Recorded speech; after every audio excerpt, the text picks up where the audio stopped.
here. I'm supposed to play it cool as the host and say, welcome, Taylor Hughes, but I can't because I'm so excited to have you. Welcome.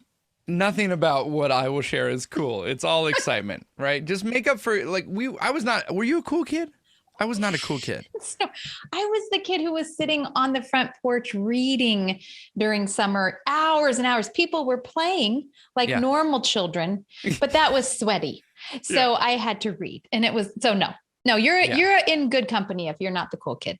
Yeah, no, I've never been the cool kid, so I just make up for it with enthusiasm. Like if you're just excited to be somewhere, then people are excited you're there, you know? So it's like a decoy. Be happy. Happiness makes up for so many like lacks. So true. It's so true. I don't know that my children are fully on board with that idea yet. Sometimes they just want me to come down a couple notches. But no, I'm with you.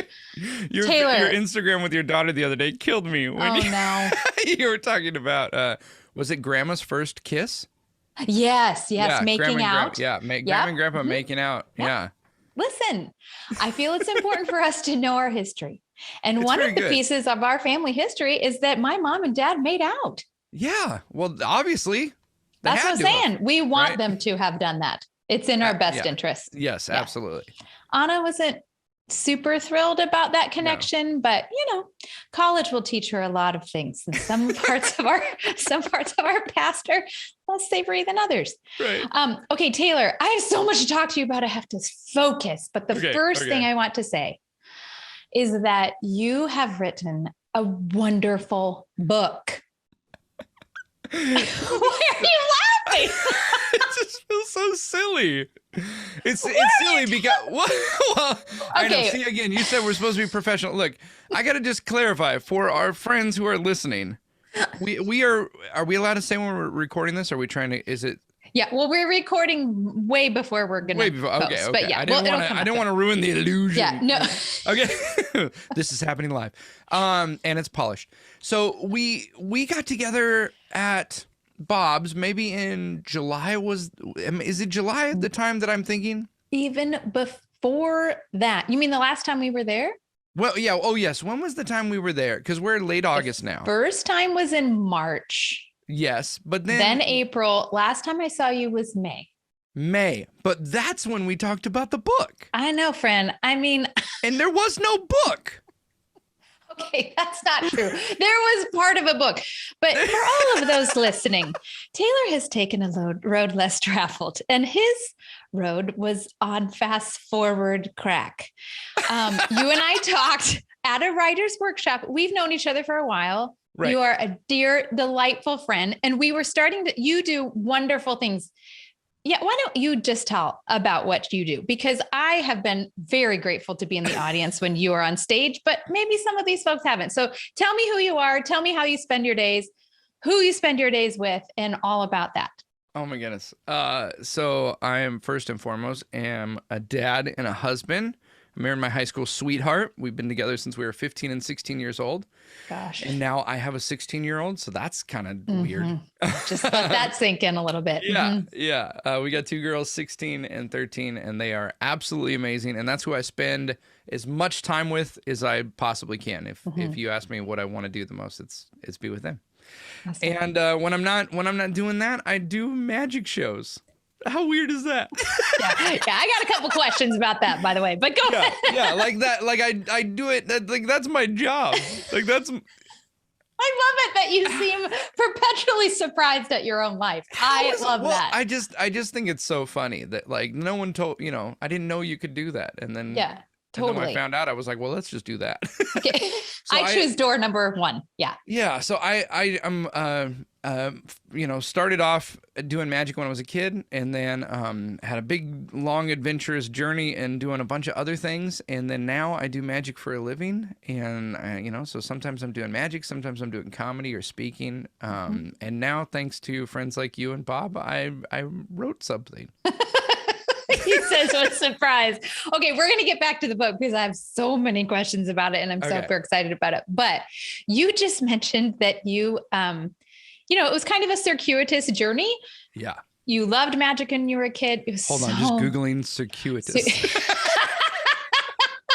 This is what's fun to have friends that are smarter than me as I learn new words every time I talk to Kim. Okay, first of all, if you ask me to saw someone in half and make her disappear, you need to run. But I'll throw out some fake words every now and then. No, I love it. Okay, so it's been a journey.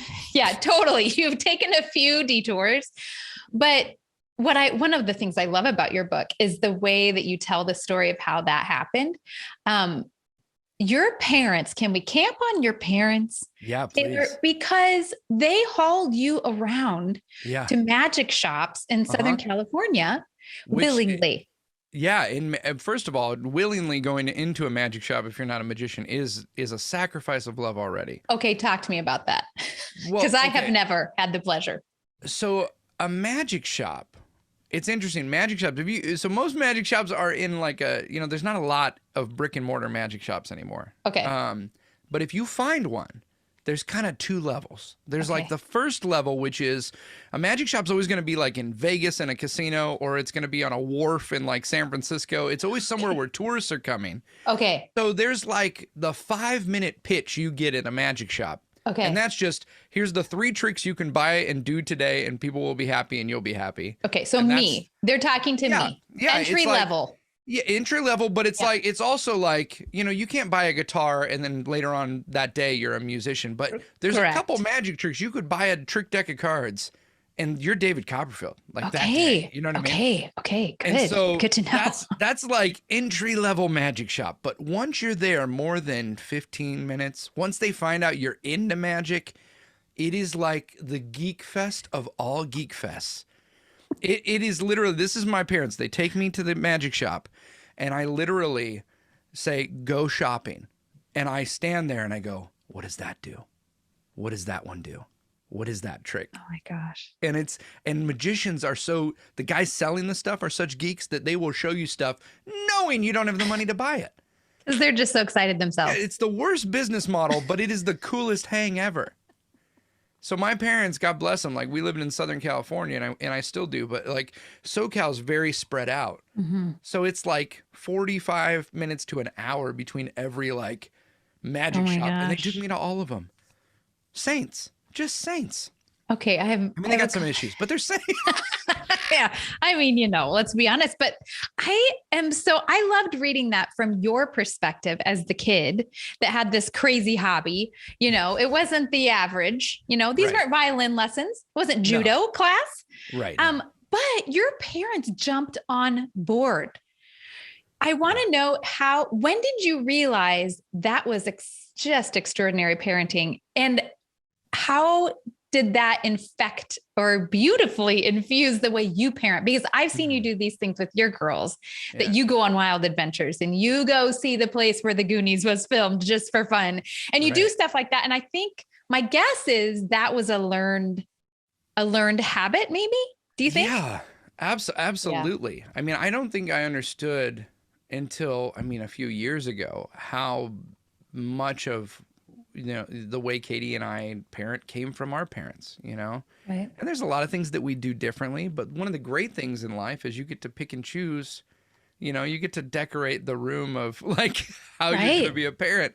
Yeah. And my folks, both of them are divorced. That's just how individually and together. Yeah, yes. Together. No, so they split when I was real little, but it was just never weird. Like it's so unusual to explain our family dynamic because it is unlike every other friend I have who had parents who split up. But we did holidays together. Wow. It was my mom and dad essentially were like best friends growing up, then got married, then realized we're not meant to be together, but they're still friendly. You know what I mean? Yeah. And so it was just always fun. My dad is the king of cruising. Like he had a 54 Chevy and the most unsafe vehicle on the planet, but so cool. No seatbelts. Cool. No. And certainly no airbags. No airbags, no seat. No, your sister, you would be each other's airbag. That was how the plan was, I think. Try to puff up. If we see anything really menacing, get take big.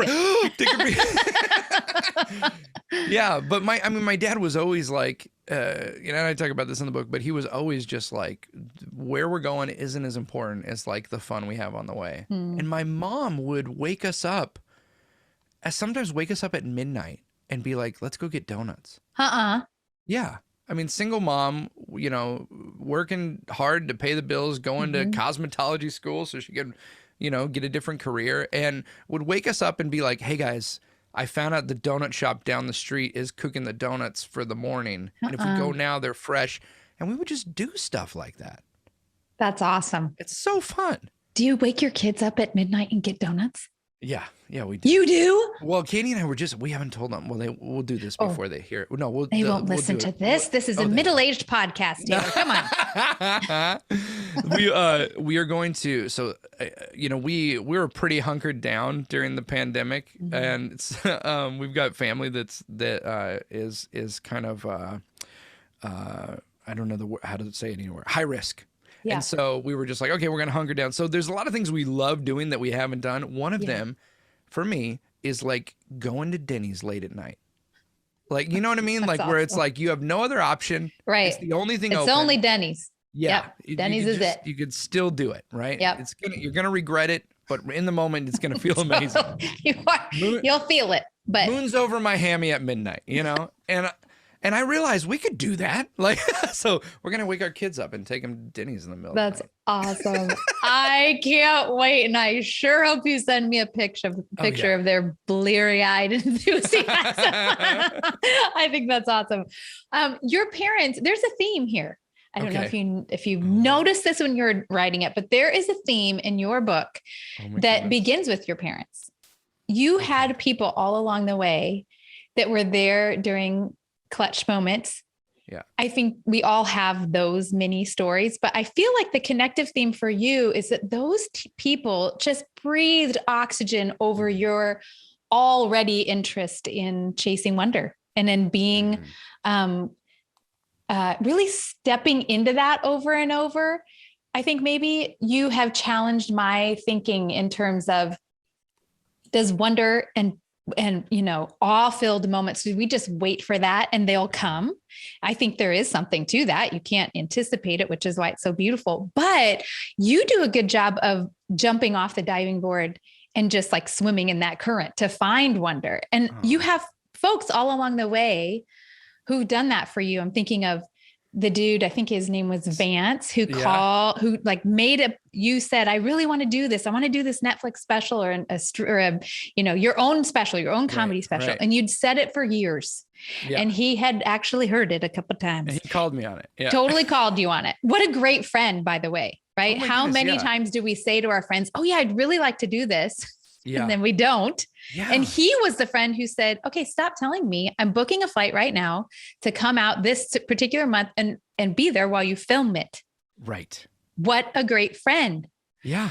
And then there's Les, I feel like. Is it Les in the magic shop? Yeah. Yep. Les Smith, who I've met one time in my life. But changed your life. Tell us about Les and tell us about, are you that person for other people? How do we be Les? So how do we be? That's what we want to be, Vance. Right? Yes, totally. When we get down to it, I think, Les, okay. I'm sorry. I'm going to go all over the place here. So Les owned a magic shop that was down the street from my house that was like the elite. It was not like you walk into the store front kind of place. It was where David Copperfield and Doug Henning and Lance Burton would come to have custom things built. And so you would go there and you would see things you never seen anywhere. Wow. And he would normally charge, $75, $100 an hour just to like consult with people. This is back in the 80s. Sure. Oof. And one day my dad just rolled up. Like we would drive by it all the time because I thought it was cool. And one day my dad just pulled in and I was like, what are you doing? We're not allowed to be here. We aren't allowed. Yeah, yes. That's so cute. We're civilians. And so he's like, I called him and he said we can come in. And we went in and this guy who I had heard about for years stopped, he was covered in sawdust. He was working on some projects and he just, sat there with me and we had a soda and we just talked about magic and knowing that I had nothing to offer this guy. He was just there in the moment and present with me. And I think about that all the time. I mean, I never met him again after that. And he passed away a couple years later. But I think about him on the regular and how much that meant to me, that someone was just willing to to sit down with a kid who had a spark of interest and be like, you know, what do you want to do? Next time you come, bring some money. You know, Yeah. you know? Isn't that the best? Like, I love that. I Yeah. love that. I bet you've paid that forward a million times, because now you're the guy in this situation that aspiring entertainers, aspiring magicians, aspiring speakers say, hey, or aspiring podcasters, me, come to you. And you are I've watched you in my own life, but with other people too. You're just super generous with that time, with your time and with your knowledge. I just love that about you. So did you learn that from Les? That's what I'm saying. Probably. I mean, I don't know. Love You know that. what I mean? These are those things that, as you're bringing these up, I'm having new realizations. You know, as I sat down and started writing these stories and asking family and friends about, you know, recalling things with me. And it's like, I love that all of us have the ability to go back. You know, it's like the closest thing to time travel we have is we can go back and we can re-examine these moments of our life. And we can, you don't know in the moment what those are doing, but you can find those, you know? And you brought up Vance. And I think about this with you, like my daughter coined this phrase. I think she coined it. I haven't heard anyone else say it, and I think she needs to write a book on it. But she said, you know, it's great 1 week friends. And we all have 1 week friends. Yes. Right? All of us have friends that you met on a trip or at a summer camp, or you were working on a project with work and you got stuck together for 3 days, right? And most people in those scenarios, they instantly go deep. Why? Because there's no pressure. You're not going to see this person later. You instantly are like, let's treat life like it's summer camp, right? Yeah. Let's make friends and make memories, right? Or because you have to work on a project, you're like, let's go deep. But there's some of us who say, what if we could just be 1 week friends forever? I love it. Kim, you and I are 1 week friends. Like we met at an event. Totally. Right? We met with San Diego, right? Years ago. Yes. That should have been it. And it was great. And it was wonderful. Most people, that would be it. Right. But for whatever reason, you know, we went, I love it. You went, hey, you should be working on this book. And I went, hey, how can I help you on the podcast? And like, and now look at us both. I got a book and you got a podcast. And I just think all of us have that ability. We do it constantly, but we don't do it continually. I love that you're talking about I agree. Your daughter needs to trademark that. Isn't that great? And write about it. I just love that idea because I feel like one of the things I've learned in the last couple of years is that we have a little agency in that. We get to decide. I mean, just very practically speaking, I'm just not great at small talk. And I felt I'm not for agreeing years. with you. I'm for myself too. Yeah. Yes, you aren't. Totally. Yep. Correct. I've seen that many times, actually. It's very awkward in social situations. But I'm finding that finally at the ripe old age of 45, that can be maybe a little bit of a superpower. That there are lots of folks that really don't love staying at that first level of the magic shop. They really want to ask the real questions and talk about real stuff. And so I think you and I did that. And that's why it's so fun so fast. So maybe that's one way to get to 1 week friends, you know, just ask the real things and listen. Yeah, that's so good. Well, that's why when you told me your podcast was going to be called For Real, I was like, yes. Because I mean, you didn't need to describe it. You didn't need to say anything else. I just knew, look, let's do this all the time. You are very kind to say that. Yeah, totally. No, and that's really the idea, right? To be able to eavesdrop on some cool conversations. I will tell you, part of the reason that it's called that is not just because of the meaning, but because exhausted middle-aged woman was taken for the titles. And so I had to find one that would actually fit on Apple and Spotify. Okay. I have some other questions. We're going to go. Do you mind that we just camp here for a little bit? I got nothing to do. I don't believe that. And actually I know for certain you're lying, but that's okay. Your book is called Road to Wonder. Mm-hmm. It comes out mid-September. Yeah. Right? Mid-September. Yeah. We're just going to do a little coaching here, Taylor. Every time I mention your book, you giggle. Okay, Like, I can't believe it. What is behind that? You did write the book. Yes, I did. Think into But that. no, I giggled that time because you said it's called Road to Wonder, and you were talking about your podcast. You were going to go with a different name. It was not called that like 6 weeks ago. So it's like when you have a new baby and you're like, her name is We were little Kennedy. Yeah, You're getting used to it. I had a different name for the book. I was so excited. Someone else put out a book with that name, yes. like you know, and I was like, I don't know what it's gonna be called, so I'm just gonna keep doing it. And then we're driving home from a wedding, literally 6 weeks ago, and Katie's like, okay, let's think. My wife is amazing. She's like, okay, we're driving on the freeway. She's like, okay, what could we, you know, Wonder's good because you talk so much about wonder, and you know, what can we call it? And she just looks over at a sign that said like something road, and she's like, what about Road to Wonder? And I was like, okay. Oh my gosh. That's why I giggled, because it's that's fantastic. What a great story. I love that for so many reasons. First of all, for those who are just peeking in on the world of publishing, that's actually not that uncommon. Yeah. I mean, I didn't get to name a lot of my books. That's just usually not your gig. And so you didn't either. You just let Katie do it, which is fantastic. But since you're bringing her up, let's go there. I love the way that you talk about Katie. I love it. Every time she was on a page, I was like, oh, I'm just going to love this page. I love the way you love her. And first of all, 15 and 16. Crazy. You met. Yeah.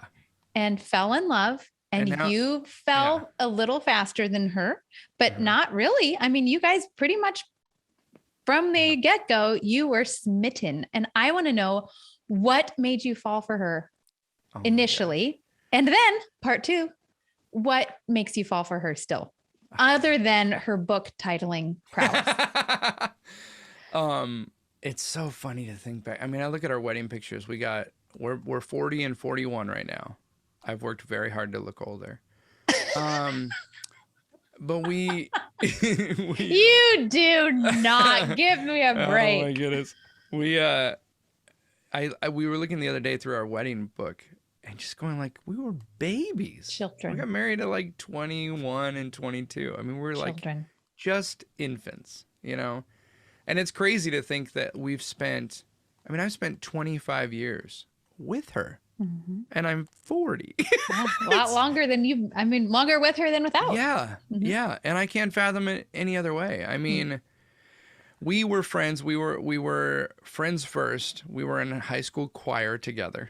I love it. And I'm sure singing all wonderful repertoire. Oh my goodness. Terrible. Horrible. Terrible. But what was fun is we made this little group of friends because we all stood by each other in choir. Okay. And we would giggle at like the funny things that would happen or the awkward moments. I mean, there's nothing more hilarious than watching a middle-aged man try to be serious getting high schoolers to sing songs in Latin. Yes. Yeah. That's the best. Holy Deo, glory. I don't even know. What are we singing? Do we not have a translator? Can we? Are there other they're options? gonna get it. They're gonna feel it. They're gonna know what we're talking about. I don't know what we're talking about, but they're gonna know it. So that is the best and so true. I have great friends from high school choir. And I think it's just because such a strange and vulnerable thing you're doing. Yeah. Singing is very vulnerable. And then you're all doing this together and you look ridiculous, but you look ridiculous together. And then the director says, emote with your face. That's just, those are bonds that can't be broken. So I think that's why you're still married. That's what I'm saying. Yeah. I mean, we were kids. I'm fascinated at all that we've been through, and the life that we've lived together and the journey up and down, not with our marriage, but with just the stuff we've dealt with. And I go, gosh, I mean, I feel like we've lived a 50-year marriage in a good way. Mm-hmm. Like, I think I'm still say marry the right person as quickly as you can. I mean, if marriage is your thing and you want to get married and this is the right person, well, lock it down. What are we waiting for? Do it. Yep. So. Well, you did, and it worked. And so now she titles your books. Oh my gosh, she's amazing. Yeah. She's amazing. I haven't met Katie yet, and I'm saying on record, it's time. It needs to happen. I can't wait because she sounds fantastic. Yeah. Yeah, I just love it. The best. Yeah, that's great. Okay, so a couple other things in the book that I just loved. I would love to kind of camp here for a little bit. You say something that really is so annoying. Oh no. Because it's so hard for me, but I think you totally completely locked this down. And so I would love for you to tell us how to do it. At one point in one of your stories, and I do need to just say a little quick editorial. You guys listening, you've got to get this book. You will love the storytelling. You will love what you learn kind of behind the scenes of someone who has a very strange job like Taylor. If you know another professional magician, I don't believe you. I just don't think there are very many out there. They're like unicorns.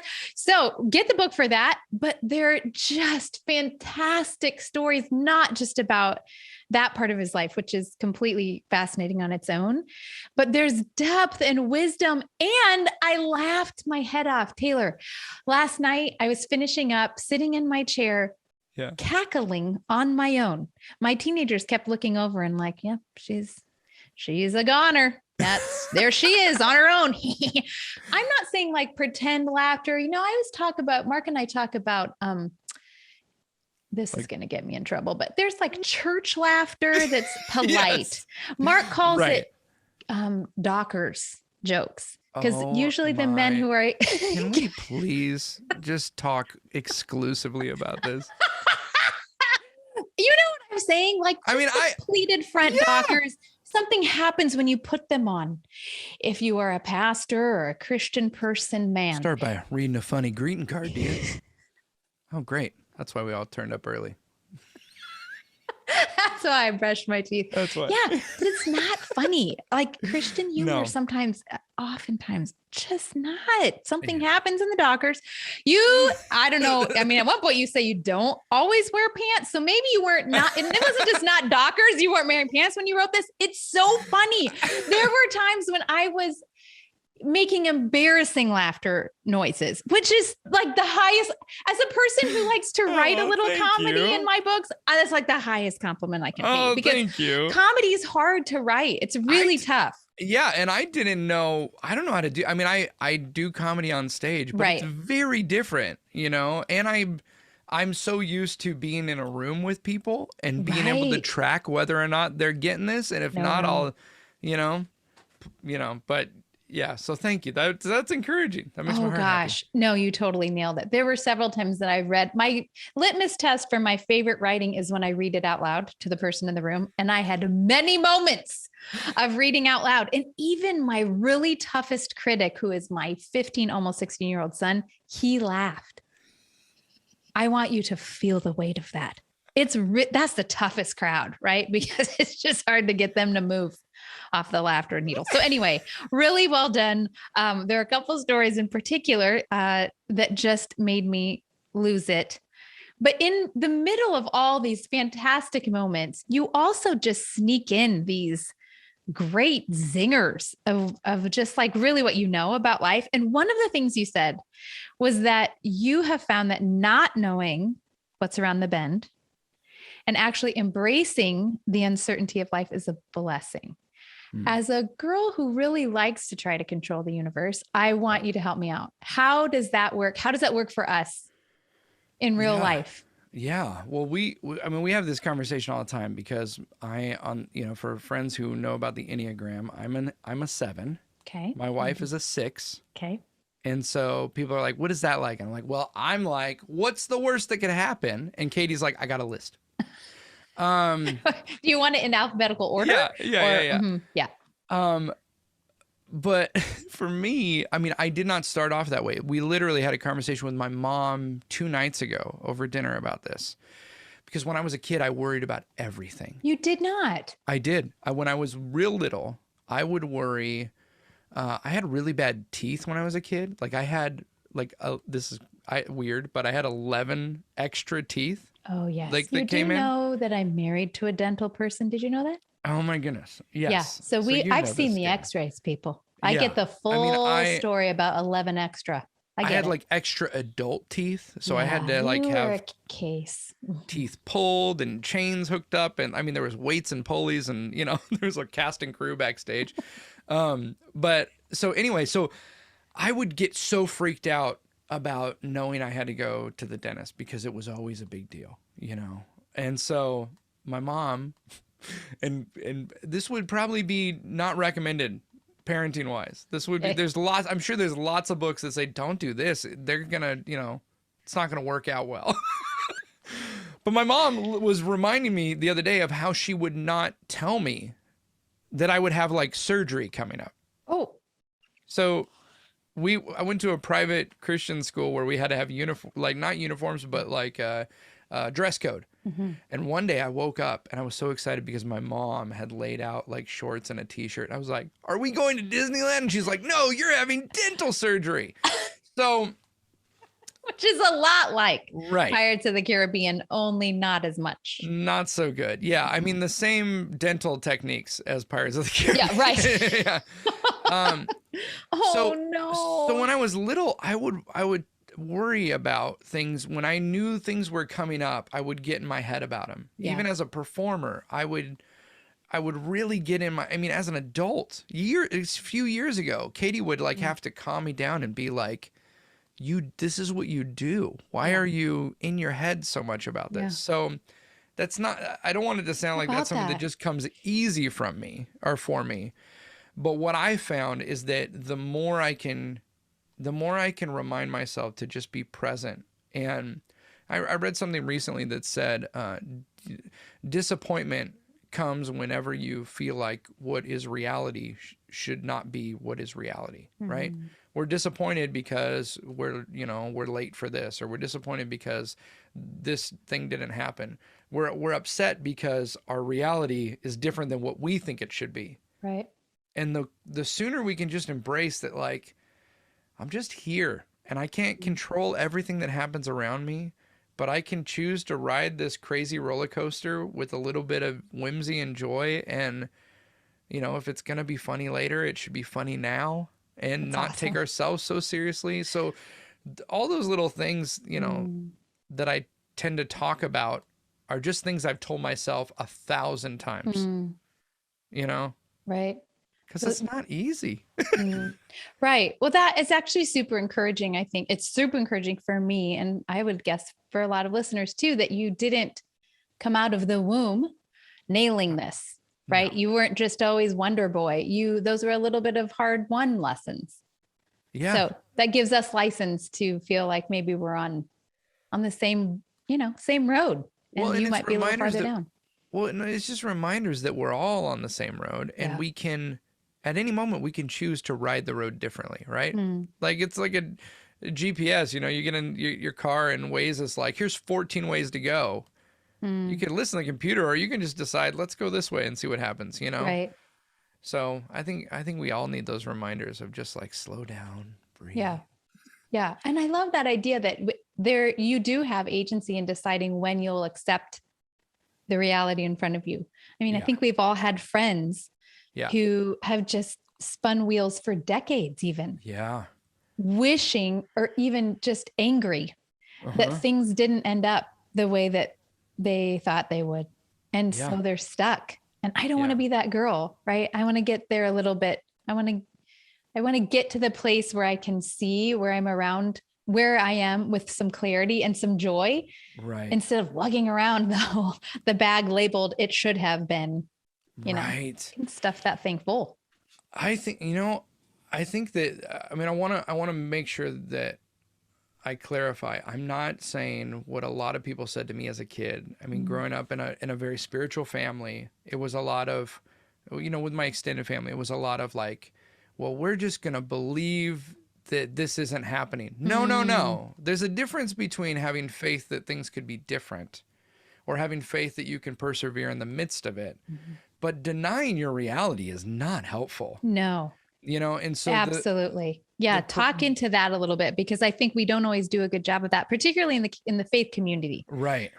I mean, it's very comforting to just say like, God's bigger than this situation. This situation is not going to affect me. This is not happening. But I can't tell you how many times in my own life I've tried to take that approach. And then when the reality sets in, then well, where was God and why did this happen? Right. And all, you know, and realizing, I mean, in my opinion, good theology is not, God is great, so my circumstance isn't real. It's God is great in the midst of my very real circumstance. And I mean, I think we can, not just for ourselves, but for other people, whenever we start to think that we're bigger than reality, you know what I mean? That like, because we have faith, we're not going to be affected by things. I mean, you can't really, I mean, how do you gel with the fact that there's people who are hurting and dying and suffering? Absolutely. God loves them and they may love God. And so like, it's not an issue of that. It's just reality is reality. And what can we do, not just for our own lives, but for each other to like, be like, hey, this is a crazy ride, but let's buckle up and ride it together. You know what I mean? Right. And no, not absolutely. ignore it. Absolutely. I feel like if we get too stuck in thinking, let's just put on the Pollyanna and call it our Jesus face, we're actually not honoring the stories that Jesus lived. Or, for example, the entire book of Psalms, which is rather cranky in parts, right? And really kind of shaking your fist at God, which is probably, I just love the Psalms. I think it's like a roadmap for human emotion. And I feel like that's what you're talking about, that if we just skate past the shake your fist moments or seasons or years where you're saying, God, I can't find you. Where are you? I think it just makes God small, and it also makes our human experience so much less rich and honest. So, when you talk about deciding that, when you talk about bringing wonder in or kind of allowing yourself to see how reality is not necessarily what you were thinking. One of the things that comes to mind is a delightful story that I just want you to tell. Okay. About taking your kids to the zoo. Oh my goodness. And how you had an idea. You and Katie had planned this, right? Yeah. And you got there. Things were a little different than what you'd thought. So can you please tell me that story for real in my entire, like just right now live? Yeah, I know I've read it, but it's so good. Oh my goodness. So when our girls were little, we thought, let's go to the zoo. And it had been a stressful season. And so we hadn't done a lot of real fun family things. And so I tend to do this as a dad. I think a lot of parents do this. Like you just put so much pressure on like, we're going to have fun and we better have fun. I spent the money. I took the time off work. Like if you don't enjoy every second of this, you are ruining I'm a failure everything. and so are you. Oh man, help my children. So our girls were little. I mean like super tiny. And so I was like, okay, we're going to go to the zoo. But I was so excited. I felt like I was being, we were being good parents. We were doing the thing you're supposed to do. Yes. Take your kids to the zoo, right? Fun. So I really built it up. Like I was like, you guys, this zoo is going to blow your mind. And so we roll up to the zoo. And that was the day that none of the animals were there. Like they didn't turn up to work. They like called out sick. I don't know what was going on. Maybe there was like an in-service for the animals, but like there was no animals. Like everywhere we went, it was like, let's go see the monkeys. The monkeys aren't there. They're like somewhere. They got them somewhere else. Did they have signs? Like was it like monkeys like, are gone, or they're inside sleeping, or nobody's like, out? There's like the other part, that you don't get to see. They're not just there all. There's another place they go and they were in the break room or whatever, right? And so it was just like boom, boom, boom, no animals, and my kids are just devastated. Yeah, I mean, just weeping. So, it's been like an hour. We've seen nothing. We go back to the car and we buckle the kids in, which buckling kids in the car in general is awful. it's horrible. and doing it. It's aerobic. I Yes. found. Yeah. Yeah. A lot of sweating, a lot of. Yes. I'm glad you're mentioning this right now, Taylor, because my daughter Anna nannied this summer. Yeah. And there were some times when she would come over just to say hi. And I'd like hang out with the kids with her for a little bit. And every time she was leaving, she'd say, hey, do you mind? Because there were 2 little ones, both in car seats. Do you mind buckling this one in? And I was like, no, I'm totally happy to help you, honey. It's the worst job. Like you don't want to pinch skin. Yeah, There's all and sorts things of shift, and it's like, how is it? Look, it should just fit every time, but no, this one's all wonky. And so then you and when they're upset and they're crying and flailing, and then you just know, you just know because we do it to other people. You just, there's people judging me right now. There's people looking at me. They're like, I guess not a good dad. He doesn't really Gosh, guess he doesn't care about their safety. Yeah. Oh man. Yeah. He seems really irritated. My kids always go in their car seat. So we get in the car and the kids are just crying in the back seat, and Katie looks at me and we look at each other and she gives me that look of like, fix it. Like what are we gonna do? Like we take turns. Sometimes I look at her and I'm like, I need you to help. Your like turn. You fix this, but she's just like, what are we gonna do? And I thought, okay, I know where we can see animals. Bass Pro Shop. Obviously. I know they're gonna be there. They're not going anywhere. They don't take breaks in the back. They're stapled to the floor. They are. You know what I mean? Like so. You were looking for consistency.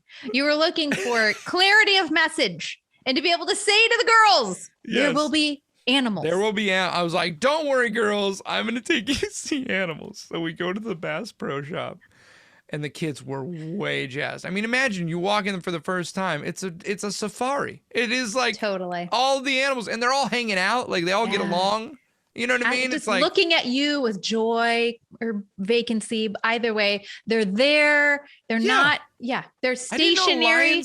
I didn't know lions and deers took naps next to each other. This is so cool. Sounds biblical, but except for at Bass Pro. It's happening right now. Mm-hmm. Yeah. So we went to Bass Pro Shop and the kids were super excited until they noticed the animals weren't moving. And so I had to explain a different lesson, of these animals, they were real animals, but they're retired now. And when they retire, they come to Bass Pro Shop.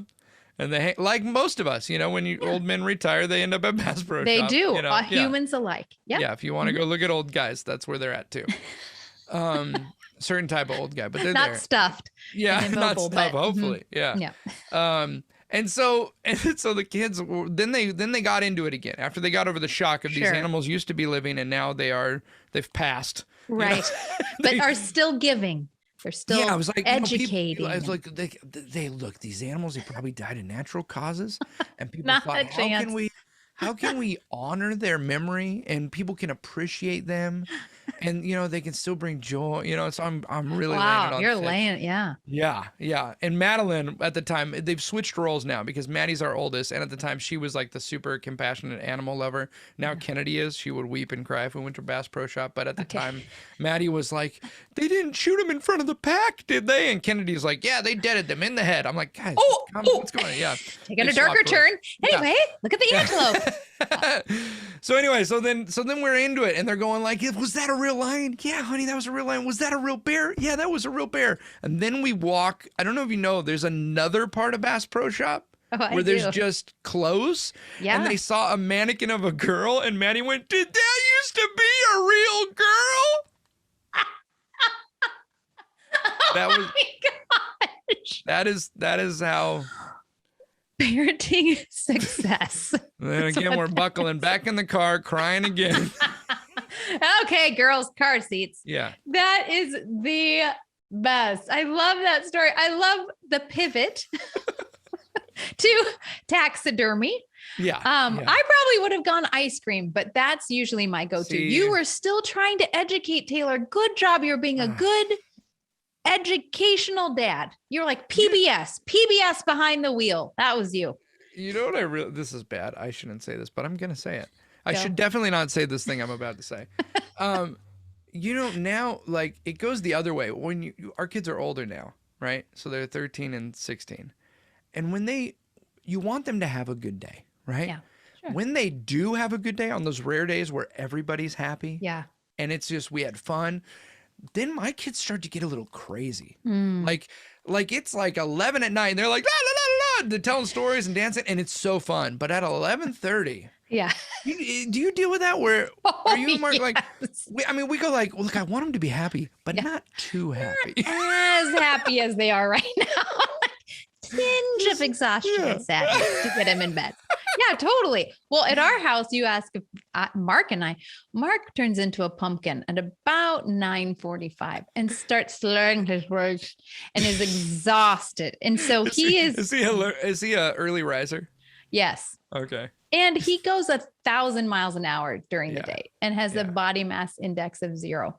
So there's not a lot of a reserve. So by the time, the sun goes down, he's done. So the 11:30 crazy, that's all me, baby. Last night, I was in this very room till about midnight.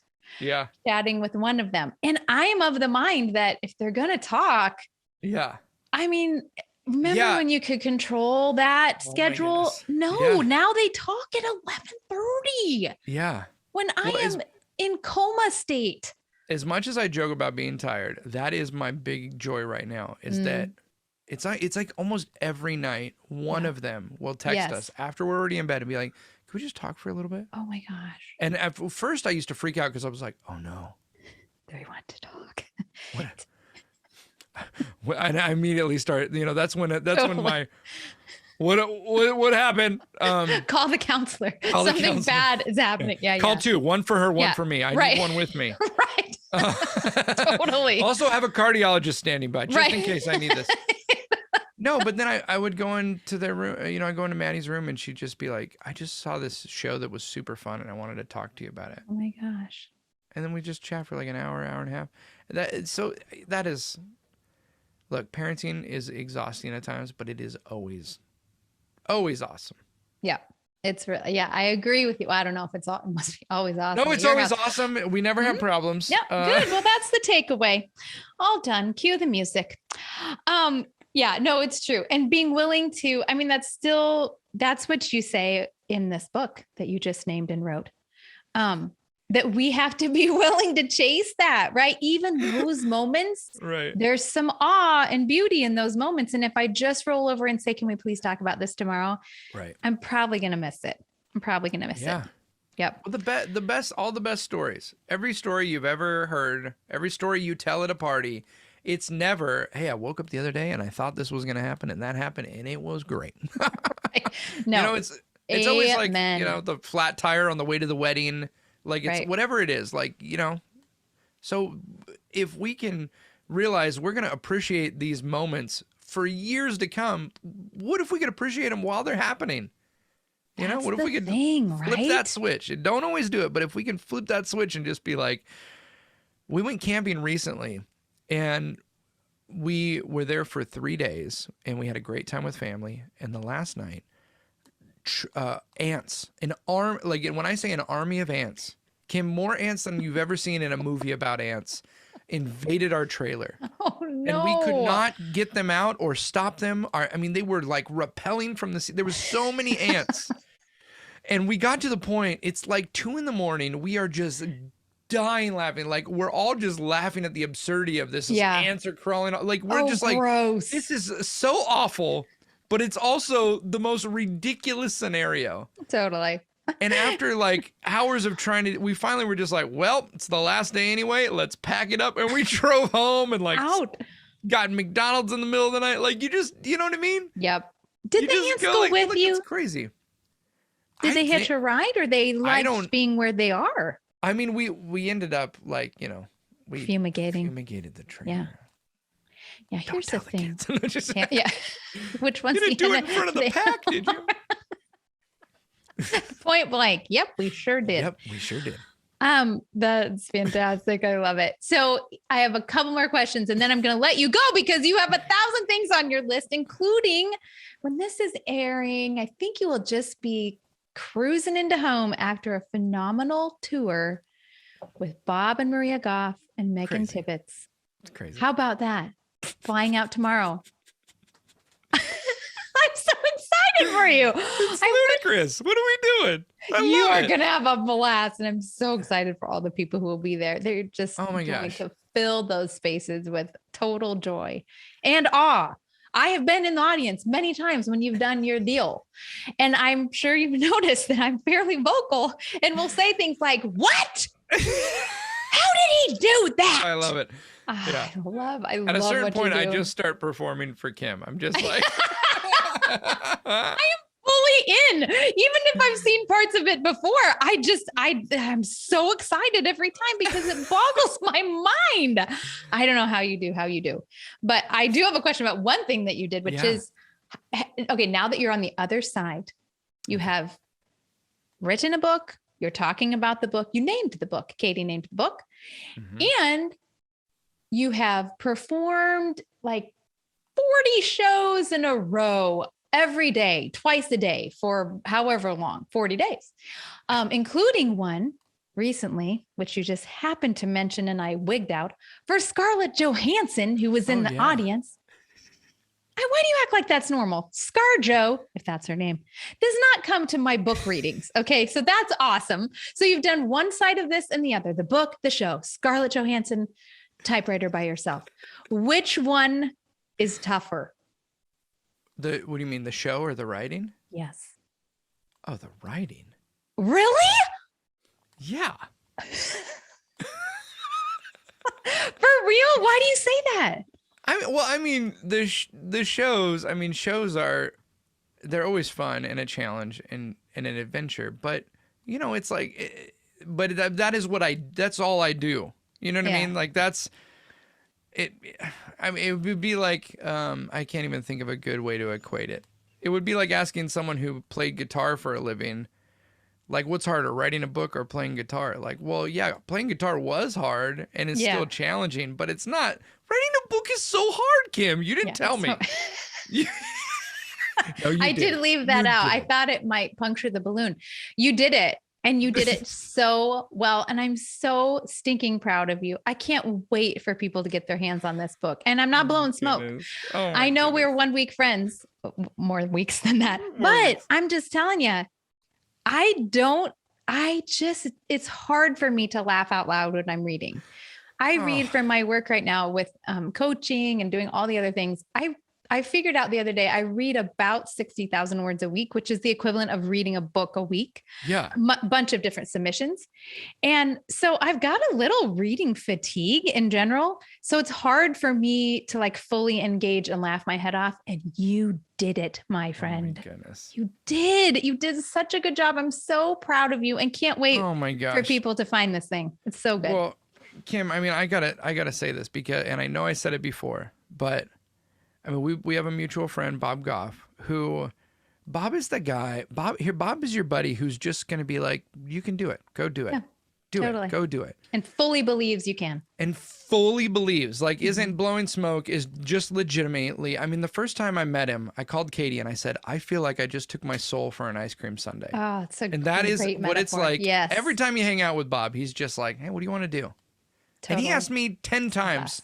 10 times in 10 different states, what do you want to do? Before I finally was like, I think I want to, write a book and do some keynotes. And now he's just like, okay, just do all that. Yeah. Go. I release you. but then, so I had, started because Bob had said, write. I started writing but it was it was this fledgling little pile of words that I'm like, I don't know what's good and what isn't. And then I met you, and within seconds of, I knew you already, but within seconds of you finding out I had written something, you were like, let's go. What do you need? And you helped me every step of the way. And I'm just saying, for someone who actually sat down and spent the time to write and then let that thing sit on a shelf or on a hard drive for 6 months and didn't do a thing with it. And then we talked, and you were so encouraging. I tell everybody this, and I've told you this. I'm like, Kim is like the pit crew. You're going 1,000,000 miles an hour and you're working on this project and you don't know what's going on and things are flying all around, and then you just stop and she's just like, look, what we got to do? We're going to change the tires. Okay, great. We're going to find an editor. Okay, great. Awesome. Great. Okay, we're going to find a cover designer. Let's just, do the thing. You were Listen. the biggest support and encourager. And I told Katie, I don't know if I told you this, but you would text me and I would just see your name pop on the text. And I would tell Katie, Kim just text me. It's going to be encouraging and it's going to be hilarious. And every time it was. I'm so glad that is what you think about me because, first of all, thank you. You are just the kindest to say that. But Taylor Hughes, you and I both know it's all fun and games until you're in front of the cursor. And you're the one that made it. I'm super excited to be on the road with you. But that's what happens. I just become the cursor. Oh, we are similar in some ways. Well, listen, you were kind to say that, but you did the work and you finished it. And I'm so excited for people to find it. So Godspeed to you and to this book. But before I let you go, I have one question that I ask all of our guests. Oh, this is fun. Okay. It's a really nerdy one. And now writer to writer, author to author. I would love for you to tell me 2 books, one that you have recommended over years, like that you think about still, you would, even if you read it a bazillion years ago, something that you just still love. Okay. And then another that you can't wait to read that might be on your bookshelf right now or your bedside table that's on the list. Okay. Can it be super nerdy? Oh, please. The nerdier, the better. Okay. First book that, and I'm not just saying this because we're mutual friends with Bob. Yeah. But Bob Goff's book, Love Does, changed my life in a unreal way. Same. Just completely. I mean, we didn't get into all this, but I spent years as a pastor at a church. I was a youth pastor and a children's pastor. And I thought that was the only way that I could, help people and serve God and make a difference. And I read Bob's book and I kept going like, what's different about this guy? And then I realized, I talk about the things Jesus did. He's just trying to do them all the time. Like he's just trying to be that guy. And my whole world is all about doing stuff. And he's just like, let's be present with people and love on them and help them get where they need to go and not judge people. And I was like, that was like a huge turning point in my life and led to me doing what I do now, like leaving where I was and doing what I do now. And so if anyone hasn't read that book, I would just hands down say that's the most impactful, book that someone's written that I have. And then I'll give you my nerdy one. Yeah, I'm ready. This is the one you are excited to read, but haven't yet. Yeah, I've just started, but I have not. I mean, it's a tiny book. It's very tiny. Look how tiny this book is. Okay, it's great. You'll say, why have you not read skinny? This tiny little book? What is it? It looks like it's been well loved. Oh my goodness. Okay. There's a magician from the early 1900s named Alexander. So Alexander was around same time as Houdini. Okay. They were buddies. Okay. Alexander is an infamous, crazy story of a character. Like went by aliases, ran a secret gambling ring, like all sorts. This guy lived an insane life. Okay. And then there's been books that have been written about him, right? Yeah. But there's one book that was written by him that is called The Life and Mysteries of the Celebrated Dr. Q. Oh my gosh. And I found this. Wait for it to focus. Wait for it. Come on. Focus. Why aren't you focusing? My camera's killing me right now. Okay. Oh my goodness, this is the moment. There it is. Life and Mysteries of the Mysterious Dr. Q by Alexander. And there's his logo. And I found this on eBay. They didn't know what it was. Kim, there is like... First of all, he self-published this book back in the early 1900s. Oh my gosh. He sold them directly. The only way you could get it was he would hand it to you. He has touched that book. Well, and beyond that, he always signed everything with a green... He did not. He always signed everything with a green pen. That is his signature. And this book has all the secrets of how he did his stuff. You're joking. Stuff. That's the coolest recommendation ever. So I can't, it's not like I mean, I would recommend it if you're into magic tricks and you can find it, but I'm just nerding out because you cannot find it. And I found it and I have it. It's now in my hands. I'm so excited for you. You can't take that out of that room because this is very important. And what if you spill coffee? Oh, it's so nerdy, but there's stuff in here. Like, I mean, I've studied magic my whole life. There are things in here I have never seen. You are not ever. serious. I am dead serious. That's the coolest book recommendation ever, and I will never read it. But you will, and that is super cool. We're going to figure out a way to get you and the fam out here. Come hang out with us. I would love it. We'll see the chickens. I would love it. Dinner, can you make Katie disappear in whatever that thing you talked about in the book? I just want you to make her. Oh, Katie does not. She's retired. She's like the animals Bass Pro. Yeah, she's got tired of getting in boxes, and I got tired of moving them with my bad back. So that's hilarious. She's like, tell some more. She's the one who's like, tell some more stories. She's done. Put away the saw. So fun. Oh, man. Well, thank you for joining me. I wish you so many ridiculous blessings as you head on tour. And I am super excited to see this book, Road to Wonder, get into so many hands. Super proud of you and just really grateful to know you. Oh, my goodness. Well, my friend, thank you. Thank you for helping make it possible. I mean, when I say helping, like Sherpa-ing my way, do you hear my chickens right now? Do you hear chickens? Yes, I do. That is awesome. I can't think of a better ending to a cast than chickens. Friends, awesome. if you, I don't even know if she's available. She's probably not. Kim's probably not available. She's too booked up. But if she's ever available and you need help with anything book related, she's the one. She is like the coach of all coaches. Stop it. Encourager of all encouragers. You are very kind. When you say I'm the pit crew, I love that, first of all, because I don't know how to change a tire more than anything. So that's great. We're going to go with that image, but not super accurate. But that's okay. You're a writer now. You can make stuff up. Thank you, friend. Talk to you soon. God bless you. You too.